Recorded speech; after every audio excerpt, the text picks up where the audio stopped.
Во Македонската опера и балет вечерва се изведува раскошната балетска представа Дамата со камелии на музика од Джузепе Верди. Во главните улоги ќе настапат првенците Марија Кичевска-Шокаровска и Бобан Ковачевски.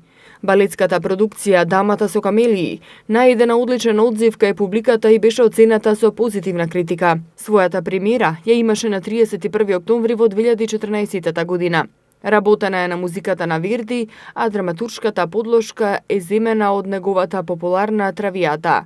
Кореографијата е на еден од водичките руски кореографи Василий Медведев, кој работи со големите театри Болшој од Москва и Марински од Санкт Петербург. Прекрасните костими и убавата сценографија се дело на Павол Јураш, гостин од Словачка, соопшти Македонската опера и балет. Покрај солистите Кичевска-Шокаровска и Ковачевски, ќе настапи балетскиот ансамбл и оркестарот на Македонската опера и балет, а диригент е Иван Еминовиќ.